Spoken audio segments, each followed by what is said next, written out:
빈 식탁 위로 저녁 햇살이 길게 누워 있었습니다.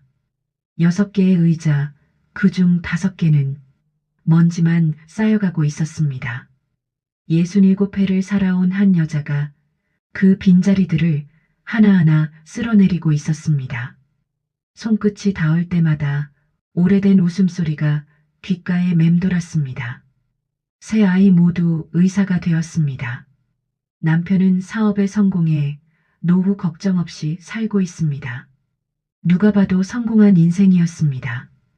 그런데 왜일까요?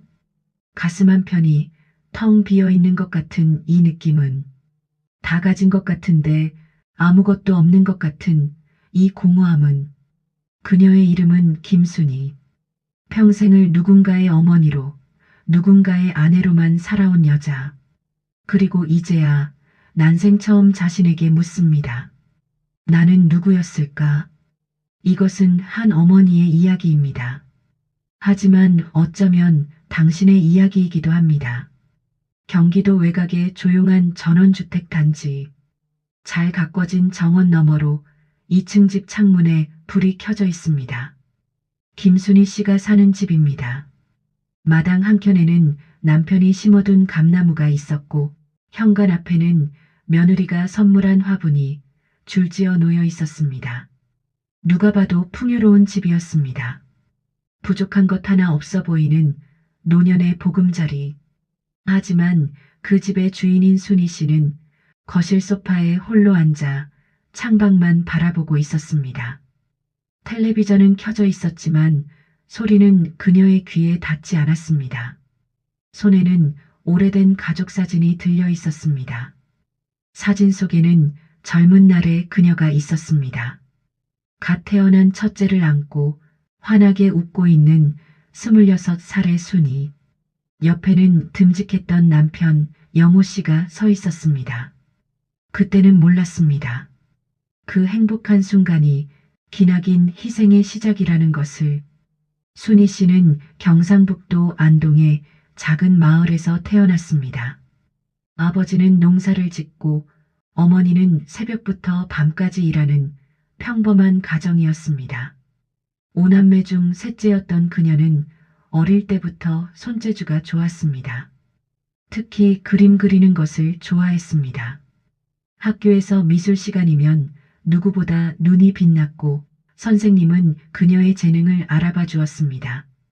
순이야, 너는 미술을 해야 해. 서울 가서 공부해봐. 17살 순이의 가슴에 꿈이 피어났습니다. 하지만 그 꿈은 피어나자마자 시들어야 했습니다. 집안 형편이 허락하지 않았기 때문입니다. 여자가 뭔 그림이여. 시집이나 잘 가면 됐지. 아버지의 한마디에 순이는 붓을 놓았습니다. 그리고 그 붓은 40년이 넘도록 다시 들지 못했습니다. 24살에 중매로 영호 씨를 만났습니다. 건설 현장에서 일하던 성실한 남자였습니다. 말은 적었지만 눈빛만은 따뜻했습니다. 순이는 그 눈빛을 믿고 결혼을 결심했습니다. 신혼은 서울 변두리 단칸방에서 시작되었습니다. 연탄을 갈아가며 겨울을 났고 여름에는 선풍기 하나로 버텼습니다. 가진 것은 없었지만 희망만은 있었습니다. 조금만 더 참으면 괜찮아질 거야. 그 조금이 30년이 될 줄은 그때는 몰랐습니다. 첫째 지훈이가 태어났을 때 순희 씨는 결심했습니다. 내 꿈은 이제 이 아이의 꿈이다. 나는 못 해본 것, 이 아이에게는 다 해주겠다. 그 결심은 둘째 지연이가 태어났을 때도, 셋째 지민이가 태어났을 때도 변하지 않았습니다. 순희 씨의 하루는 새벽 5시에 시작되었습니다. 남편 도시락을 싸고 아이들 밥을 차리고 빨래를 하고 청소를 하고 그리고 틈틈이 부업을 했습니다. 재봉틀 앞에 앉아 남의 옷을 수선하고 단추를 달고 단을 올렸습니다. 그렇게 번 돈은 고스란히 아이들 학원비가 되었습니다. 아이들은 점점 자랐습니다. 순희 씨의 손가락은 바늘에 찔려 굳은 살이 박혔고 허리는 굽어갔습니다. 하지만 불평 한 번 하지 않았습니다. 아이들의 성적표를 받아들 때면 모든 피로가 사라지는 것 같았으니까요. 엄마, 저 이번에 전교 1등 했어요. 우리 지훈이 잘했다. 엄마가 떡볶이 해줄게. 그 순간만큼은 자신의 지친 몸도 포기한 꿈도 잊을 수 있었습니다. 세월이 흘러 영호 씨의 사업이 궤도에 올랐습니다. 건설 현장 인부에서 시작해 작은 건설회사 사장이 되었습니다. 단칸방에서 아파트로, 아파트에서 전원주택으로 살림살이는 점점 나아졌습니다. 하지만 순희 씨의 하루는 크게 달라지지 않았습니다. 이제는 부업 대신 아이들 뒷바라지가 전부였습니다. 수능 날에는 새벽부터 미역국을 끓이고 합격 발표 날에는 가슴 졸이며 전화기만 바라보았습니다. 그리고 세 아이 모두 의대에 합격했습니다. 우리 엄마가 제일 고생 많이 했어요. 첫째 지훈이가 의사가 되던 날 가족들 앞에서 한 말이었습니다. 순희 씨는 그제야 눈물을 흘렸습니다. 30년의 세월이 헛되지 않았다는 안도감. 하지만 그 눈물 속에는 자신도 모르는 또 다른 감정이 섞여 있었습니다. 그것이 무엇인지 그녀는 오랜 시간이 지나서야 알게 됩니다. 현재 67살의 순희 씨. 첫째 지우는 서울대학병원 교수가 되었고 둘째 지연은 미국에서 외과의로 일하고 있습니다.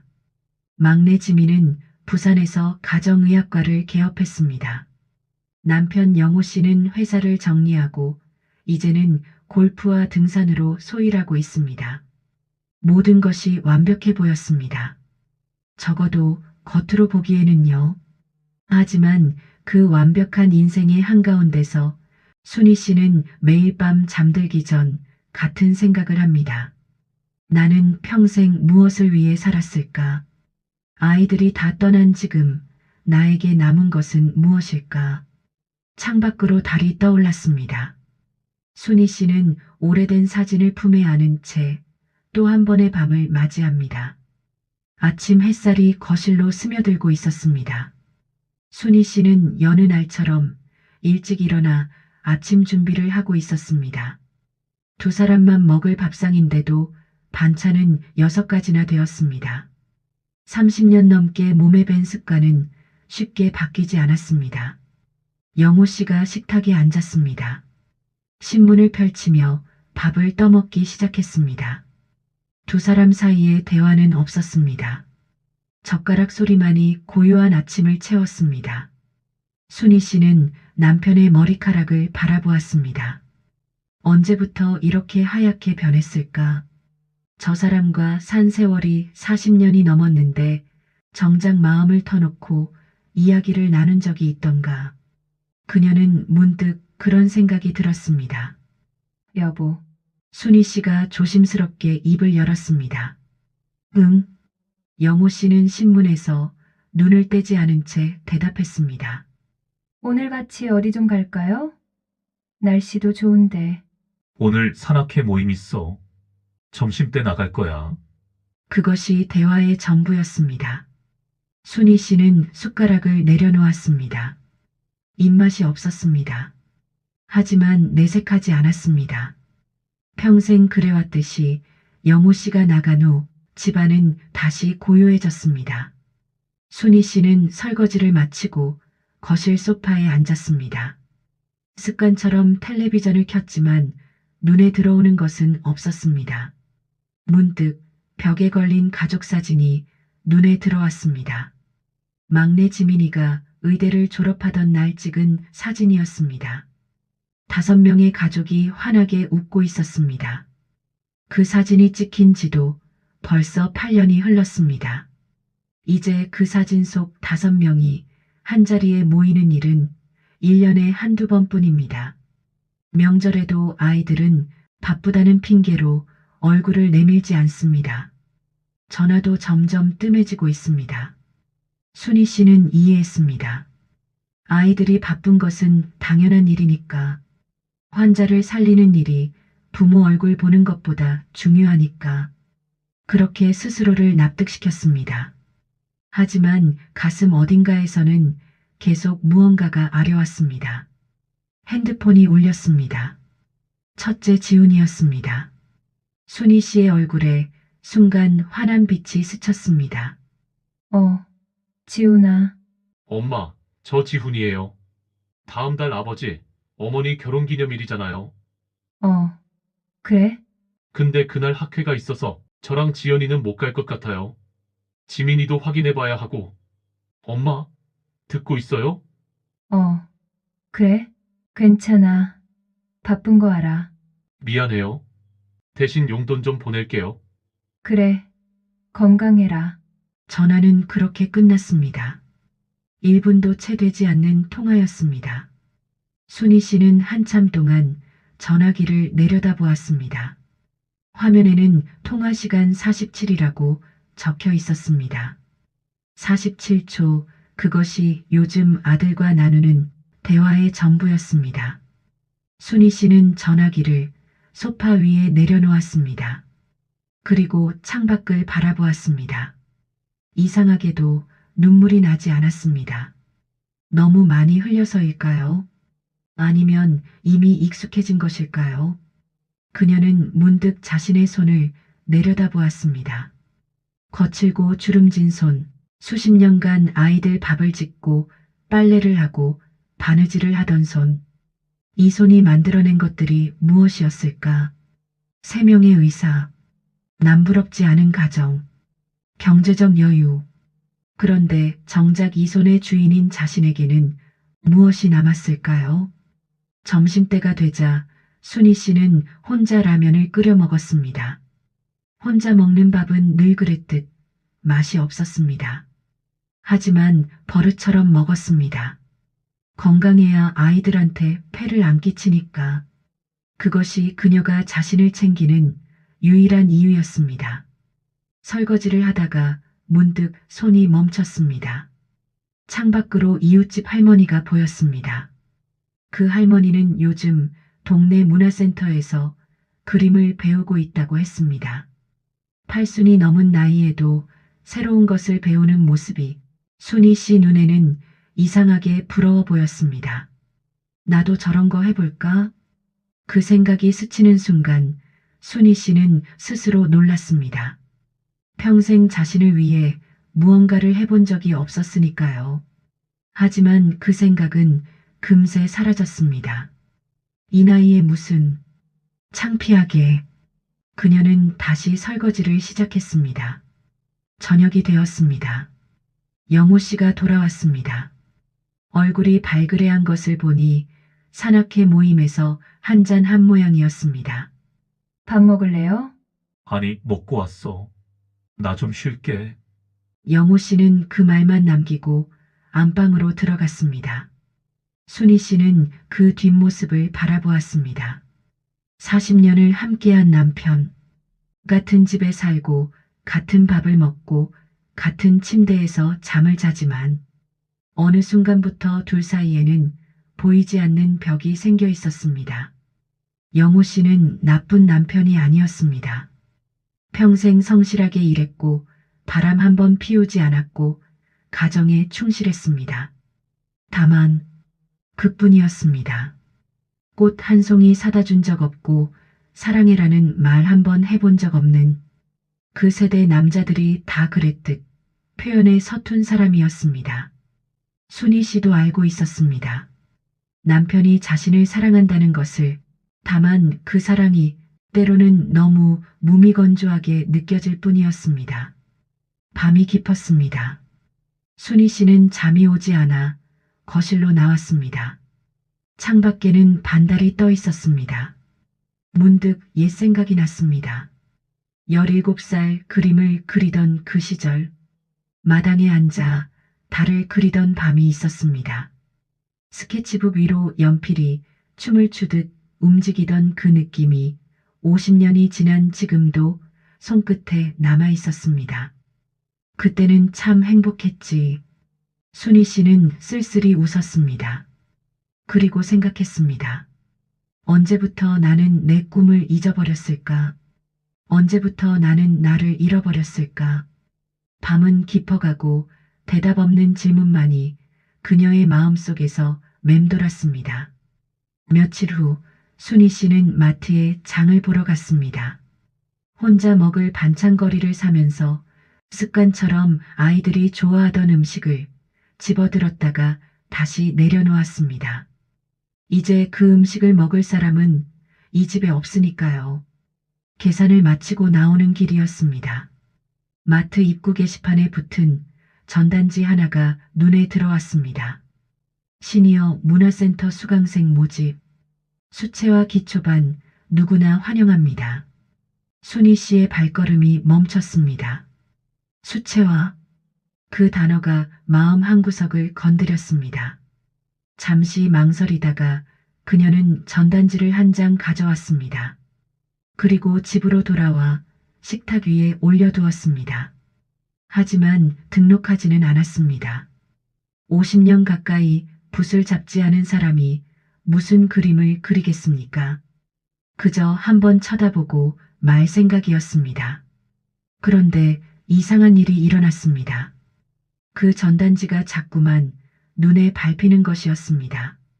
밥을 먹을 때도, 텔레비전을 볼 때도, 설거지를 할 때도 식탁 위에 그 종이 한 장이 계속 시야에 들어왔습니다. 사흘이 지났습니다. 순희 씨는 결국 문화센터에 전화를 걸었습니다. 손이 떨렸습니다. 평생 남을 위해서만 살던 사람이 처음으로 자신을 위한 선택을 하는 순간이었습니다. 여보세요. 수채화 기초반에 등록하려고 하는데요. 아, 내 성함이 어떻게 되세요? 김순이요. 연세가 어떻게 되세요? 67이요. 아, 선생님 또래분들 많이 다니세요. 다음 주 월요일에 시작하시면 되고요. 전화를 끊고 나서 순희 씨는 한동안 가만히 서 있었습니다. 심장이 두근거렸습니다. 설렘인지 두려움인지 그녀는 알 수 없었습니다. 첫 수업날이 다가왔습니다. 순희 씨는 새벽부터 일어나 옷을 골랐습니다. 평소에는 대충 입던 옷차림인데 이상하게 오늘은 신경이 쓰였습니다. 거울 앞에 서서 몇 번이고 옷을 바꿔 입었습니다. 영호 씨가 물었습니다. 어디 가려고 그래? 문화센터에 그림 배우러요. 그림? 갑자기 무슨? 그냥 해보고 싶어서요. 영호 씨는 어이없다는 표정을 지었습니다. 이 나이에 그림은 무슨? 돈 아깝게. 순희 씨는 대꾸하지 않았습니다. 그냥 가방을 들고 집을 나섰습니다. 평생 처음으로 남편의 말을 무시한 순간이었습니다. 문화센터에 도착했습니다. 교실 문 앞에 서자 순희 씨의 다리가 떨렸습니다. 안에서 웃음소리가 들려왔습니다. 들어가야 하나, 그냥 돌아가야 하나. 잠시 망설이다가 문을 열었습니다. 교실 안에는 이미 10명 남짓한 사람들이 앉아 있었습니다. 대부분 순희 씨와 비슷한 나이의 여성들이었습니다. 그들의 시선이 일제히 순희 씨에게로 향했습니다. 어서 오세요. 새로 오신 분이시죠? 강사 선생님이 다가와 인사를 건넸습니다. 30대 초반쯤 되어 보이는 젊은 여자였습니다. 네, 김순이라고 합니다. 선생님 자리 여기 있어요. 옆자리에 앉아있던 할머니가 손짓했습니다. 순희 씨는 조심스럽게 그 자리에 앉았습니다. 이젤 앞에 앉으니 심장이 더 빨리 뛰기 시작했습니다. 50년 만에 다시 붓을 잡게 될 줄이야. 수업이 시작되었습니다. 강사 선생님이 기초적인 붓 사용법을 설명했습니다. 순희 씨는 열심히 따라했습니다. 처음에는 손이 어색했습니다. 붓이 마음대로 움직이지 않았습니다. 하지만 이상한 일이었습니다. 물감이 종이 위에 번지는 것을 보는 순간 순희 씨의 마음 어딘가에서 무언가가 녹아내리기 시작했습니다. 그것은 50년 동안 얼어붙어 있던 감정이었습니다. 파란색이 번져나가는 것을 보며 그녀는 문득 눈물이 날 것 같았습니다. 왜 눈물이 나는지 자신도 알 수 없었습니다. 다만 그 파란색이 오래전 자신이 그리던 밤하늘과 닮아 있었습니다. 수업이 끝난 후 옆자리에 앉았던 할머니가 말을 걸었습니다. 선생님 첫 수업인데 잘하시네요. 아이고. 아니에요. 손이 안 따라줘서. 저도 처음에는 그랬어요.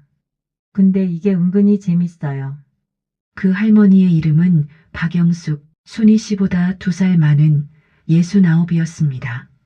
남편을 일찍 여의고 혼자 살면서 외로움을 달래려고 여기 다니기 시작했다고 했습니다. 우리 같은 사람들은요, 평생 남한테만 주다가 이제야 나한테 뭔가 해주는 거예요. 영숙 씨의 말이 순희 씨의 가슴에 깊이 닿았습니다. 맞았습니다. 평생 주기만 했지 자신을 위해 무언가를 한 적은 없었습니다. 다음 주에 또 봐요, 김 선생님. 네. 다음 주에요. 순희 씨는 처음으로 누군가가 자신을 선생님이라고 부르는 것이 낯설지 않게 느껴졌습니다. 집으로 돌아오는 길이었습니다. 버스 창밖으로 석양이 물들고 있었습니다. 순희 씨는 그 석양을 바라보며 오랜만에 미소를 지었습니다. 손가락 끝에는 아직 물감 자국이 남아 있었습니다. 그 자국이 이상하게도 자랑스러웠습니다. 50년 만에 다시 찾은 자신만의 것. 아주 작은 것이었지만 그것만으로도 마음이 따뜻해졌습니다. 그날 밤 순희 씨는 오랜만에 편히 잠들었습니다. 꿈속에서 그녀는 17살 소녀가 되어 달빛 아래서 그림을 그리고 있었습니다. 몇 주가 흘렀습니다. 순희 씨는 매주 월요일마다 문화센터에 다녔습니다. 그림 실력은 서서히 늘었고 무엇보다 마음이 달라지고 있었습니다. 붓을 잡을 때면 잡념이 사라졌고 색을 칠할 때면 마음이 차분해졌습니다. 수업 후에는 영숙 씨와 함께 커피를 마시며 이야기를 나누었습니다. 자식 이야기, 남편 이야기, 지나온 세월 이야기. 비슷한 시대를 살아온 두 사람은 말하지 않아도 서로를 이해했습니다. 순희 씨는 조금씩 변해가고 있었습니다. 예전보다 웃는 일이 많아졌고 거울을 보는 일도 늘었습니다. 하지만 집에서의 상황은 달랐습니다. 영호 씨는 순희 씨의 변화를 탐탁지 않게 여겼습니다. 매주 월요일마다 나가는 아내가 불편했습니다. 평생 집만 지키던 사람이 갑자기 밖으로 돌아다니니 어딘가 불안했습니다. 그 그림 수업이라는 게 언제까지 다닐 거야? 어느 날 저녁 영호 씨가 불쑥 물었습니다. 왜요? 아니, 밥도 제때 안 해주고 집안일도 소홀해지고 순희 씨는 가슴이 철렁 내려앉았습니다. 그동안 그 말을 듣지 않으려고 일부러 더 열심히 집안일을 했었습니다. 새벽에 일어나 식사를 준비해두고 나갔고 돌아와서는 밀린 빨래를 했습니다. 하지만 남편 눈에는 그것이 보이지 않는 모양이었습니다. 나도 뭔가 하고 싶어서 그래요. 뭘 하고 싶어? 이 나이에 뭘 더? 그냥 나를 위한 거요. 허허, 평생 그렇게 안 살더니 왜 이제 와서? 영호 씨는 더 이상 말하지 않았습니다. 하지만 그 말투에는 분명한 불만이 담겨 있었습니다. 순희 씨는 그날 밤 잠을 이루지 못했습니다. 며칠 후 더 큰 문제가 생겼습니다. 첫째 지훈이가 전화를 했습니다. 엄마, 아버지한테서 전화 왔어요. 응. 무슨 일로? 엄마가 요즘 이상하다고 그림 수업 같은 거 다니면서 집안일을 소홀히 한다고. 순희 씨는 할 말을 잃었습니다. 남편이 아들에게 전화까지 했다는 것이 믿기지 않았습니다. 그것도 자신의 이상한 행동을 고자질하듯이. 엄마, 그 나이에 그림이 뭐가 중요해요? 건강 관리나 잘 하시지? 아버지 말도 좀 들으세요. 평생 그렇게 사셨잖아요. 평생 그렇게 살았잖아요. 그 말이 순희 씨의 가슴에 날카롭게 박혔습니다. 평생 희생하며 살아온 것이 잘못이란 말인가? 그래서 이제 와서도 그렇게 살아야 한다는 것인가? 알았어. 끊을게. 순희 씨는 전화를 끊었습니다. 그리고 거실 소파에 털썩 주저앉았습니다. 그날 이후 순희 씨는 문화센터에 나가지 않았습니다. 한 주가 지나고 두 주가 지났습니다. 이젤 앞에 앉아 붓을 들던 그 시간이 다시 빈 거실에서 텔레비전을 보는 시간이 되었습니다. 영호 씨는 만족스러워 보였습니다. 아내가 다시 제자리로 돌아왔으니까요. 하지만 순희 씨의 마음은 그렇지 않았습니다. 마음속 어딘가에서 무언가가 다시 얼어붙고 있었습니다. 잠깐 녹았던 빙하가 더 단단하게 굳어지는 것 같았습니다. 어느 날 영숙 씨에게서 전화가 왔습니다. 김 선생님, 왜 안 나오세요? 무슨 일 있어요? 아, 그냥 집안일이 바빠서요. 선생님 그림 그릴 때 표정이 그렇게 행복해 보이더니 혹시 가족들이 뭐라고 했어요? 순희 씨는 대답하지 못했습니다. 그리고 그 침묵이 모든 것을 말해주었습니다. 선생님 한 번만 더 나와봐요. 다음 주에 전시회가 있거든요. 전시회요? 우리 반 작품 전시회. 선생님 그림도 걸려요. 제 그림이요? 네, 강사 선생님이 특별히 골랐대요. 선생님 첫 작품이 참 좋았다고. 순희 씨는 가슴이 뛰는 것을 느꼈습니다. 자신의 그림이 전시된다는 것, 평생 한 번도 경험해보지 못한 일이었습니다. 생각해 볼게요. 그녀는 그렇게 전화를 끊었습니다. 하지만 마음은 이미 흔들리고 있었습니다. 그날 밤 순희 씨는 오래된 상자를 꺼냈습니다. 옷장 깊숙이 넣어둔 상자, 그 안에는 17살 때 그렸던 그림들이 들어 있었습니다. 누렇게 바랜 종이들, 서툴지만 정성이 담긴 연필선들, 달빛 아래 핀 꽃, 논두렁 사이로 걸어가는 농부, 여름 하늘 아래 펼쳐진 들판. 순희 씨는 그 그림들을 하나하나 들여다보았습니다. 그리고 마음속으로 그 시절의 자신에게 말을 걸었습니다. 내 꿈은 뭐니? 화가가 되고 싶어요. 아름다운 것을 그리고 싶어요. 그래서 어떻게 됐니? 순희 씨의 눈에서 눈물이 흘러내렸습니다. 50년 전에 그 소녀에게 너무 미안했습니다. 그리고 결심했습니다. 이번만큼은 포기하지 않을 거야. 전시회 당일이 밝았습니다. 순희 씨는 아침 일찍 일어나 집안일을 마쳤습니다. 식사 준비, 청소, 빨래. 평소보다 더 꼼꼼하게. 그리고 조용히 집을 나섰습니다. 영호 씨에게는 말하지 않았습니다. 어차피 이해해주지 않을 테니까. 그냥 마트에 간다고만 했습니다. 문화센터 로비에 작은 전시 공간이 마련되어 있었습니다. 벽에는 수강생들의 그림이 걸려 있었습니다. 순희 씨는 자신의 그림을 찾았습니다. 거기에 있었습니다. 석양이라는 제목의 작품, 첫 수업날 번지는 물감을 보며 눈물이 날 것 같았던 그 그림이었습니다. 순희 씨는 자신의 그림 앞에 서서 한동안 움직이지 못했습니다. 평생 처음으로 자신이 만든 것이 다른 사람들 앞에 전시되었습니다. 그것이 대단한 작품이 아니라는 것은 알고 있었습니다. 하지만 그 순간만큼은 마치 세상을 다 가진 것 같았습니다. 어머니, 뒤에서 누군가 불렀습니다. 순희 씨는 깜짝 놀라 돌아보았습니다. 막내 지민이가 서 있었습니다. 지민아, 여기는 어떻게? 영숙 이모님이 연락해 주셨어요. 오늘 어머니 그림 전시회라고. 순희 씨는 영숙 씨를 바라보았습니다. 영숙 씨는 멀찍이 서 미소를 지으며 손을 흔들었습니다.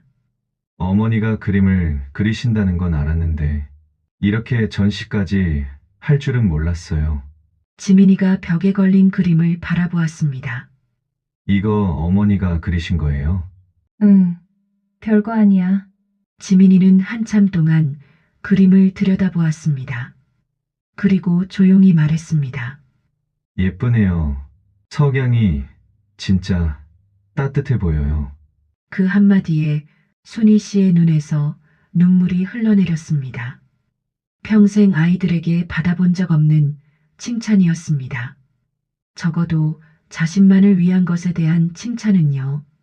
지민이가 조심스럽게 입을 열었습니다. 어머니, 사실 저 아버지한테 전화 받고 형이랑 누나랑 통화했었어요. 우리가 어머니한테 너무했다고, 미안하다고. 순희 씨는 고개를 저었습니다. 아니야. 괜찮아. 괜찮지 않잖아요. 지민이의 눈에도 눈물이 맺혀 있었습니다. 어머니가 평생 뭘 희생했는지 우리가 너무 당연하게 받아들였어요. 어머니도 꿈이 있었을 텐데, 하고 싶은 것도 있었을 텐데, 우리 때문에 다 포기하고 사셨잖아요. 순희 씨는 아무 말도 할 수 없었습니다. 말하려고 하면 목이 메어 소리가 나오지 않았습니다. 지민이가 가방에서 무언가를 꺼냈습니다. 작은 상자였습니다. 이거 형들이랑 같이 준비한 거예요. 순희 씨가 상자를 열었습니다.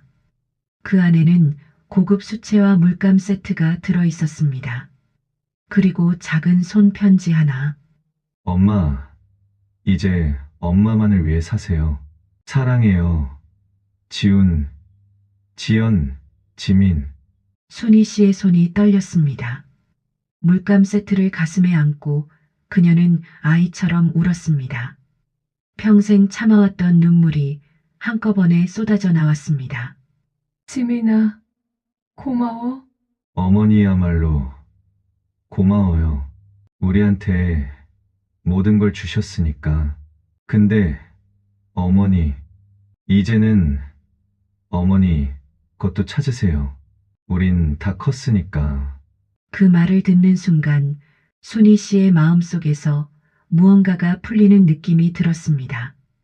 50년 동안 묶여있던 매듭이 하나씩 풀리는 것 같았습니다. 자식들에게 모든 것을 주어야 한다는 강박, 자신은 아무것도 바라면 안 된다는 죄책감, 그것들이 천천히 녹아내리고 있었습니다. 그때 전시장 입구에서 누군가 들어오는 것이 보였습니다. 영호 씨였습니다. 순희 씨는 놀라서 눈을 크게 떴습니다. 여보, 어떡해? 영호 씨는 어색하게 서서 주위를 둘러보았습니다. 그리고 벽에 걸린 순희 씨의 그림을 발견했습니다. 그는 한참 동안 그 그림을 바라보았습니다. 아무 말 없이 표정을 알 수 없었습니다. 순희 씨는 가슴이 조여왔습니다. 또 뭐라고 할까? 또 비난할까? 하지만 영호 씨가 한 말은 예상 밖이었습니다. 잘 그렸네. 순희 씨는 귀를 의심했습니다. 뭐라고요? 그림 잘 그렸다고. 영호 씨는 여전히 어색했습니다. 하지만 그의 눈빛은 분명 진심을 담고 있었습니다. 당신이 그림 좋아한다는 거 알고 있었어. 예전에. 근데 사는 게 바빠서 그냥 잊어버렸지. 당신 손 봐. 평생 집안일만 했잖아. 그 손으로 이런 거 그릴 줄은 몰랐어. 그것이 영호 씨가 할 수 있는 최대한의 사과이자 인정이었습니다. 40년을 함께 산 아내에게 처음으로 건네는 칭찬이었습니다. 순희 씨는 남편을 바라보았습니다. 이상하게도 화가 나지 않았습니다. 오히려 안쓰러운 마음이 들었습니다. 이 사람도 마음을 표현하는 방법을 배우지 못하고 자랐구나. 이 사람도 자신만의 방식으로 사랑했던 거구나. 여보, 고마워요. 뭘? 여기까지 와줘서. 영호 씨는 대답하지 않았습니다. 다만 아내 옆에 서서 그림을 계속 바라보았습니다. 두 사람 사이의 오랜 침묵이 처음으로 불편하지 않게 느껴졌습니다. 그로부터 1년이 흘렀습니다. 순희 씨는 여전히 그림을 그리고 있습니다. 매주 월요일 문화센터 수채화반에 빠지지 않고 출석합니다. 이제는 기초반을 졸업하고 심화반에서 배우고 있습니다. 작업실도 하나 생겼습니다. 아이들이 힘을 합쳐 집안의 작은 공간을 꾸며주었습니다. 창가에 이제를 두고 벽에는 그녀의 그림들이 걸려 있습니다. 비록 작은 방이지만 순희 씨에게는 세상 어느 곳보다 소중한 공간입니다. 매일 아침 그녀는 그 방에서 하루를 시작합니다. 붓을 들고 캔버스 앞에 앉으면 마음이 평온해집니다. 68해를 살아오면서 처음으로 자신만의 시간을 갖게 되었습니다. 영호 씨와의 관계도 조금씩 달라졌습니다. 여전히 말은 없지만 이제는 가끔 작업실에 들어와 그림을 구경합니다. 때로는 서툴게 커피를 타다 주기도 합니다. 이거 뭐야? 산이야? 네. 지리산이에요. 예전에 신혼 때 갔던데 그때 갔었지. 두 사람은 더 많은 이야기를 나누지 않았습니다. 하지만 그 짧은 대화 속에 40년의 세월이 담겨 있었습니다. 말하지 않아도 아는 것들, 굳이 말하지 않아도 되는 것들, 어쩌면 그것이 두 사람만의 사랑 방식이었는지도 모릅니다. 아이들과의 관계도 좋아졌습니다. 전화가 더 자주 옵니다. 예전에는 용건만 간단히 전하고 끊던 아이들이 이제는 이런저런 이야기를 나눕니다. 엄마, 요즘 뭐 그리세요? 이번에는 바다를 그리려고. 통영, 바다. 와, 사진 찍어서 보내주세요. 그런 대화가 순희 씨에게는 세상 무엇보다 귀했습니다. 아이들이 자신을 한 인간으로서 바라봐주는 것, 엄마라는 역할 너머에 있는 김순희라는 사람을 인정해주는 것, 그것만으로도 충분했습니다. 오늘은 순희 씨의 69번째 생일입니다. 세 아이가 모두 집에 왔습니다. 1년 만에 가족이 한자리에 모인 것입니다. 식탁에는 순희 씨가 만든 음식이 가득 차려져 있었습니다. 하지만 이번에는 조금 달랐습니다. 아이들과 며느리가 함께 요리를 도왔습니다. 순희 씨는 처음으로 자신의 생일날 편히 앉아 있을 수 있었습니다. 엄마, 선물 있어요.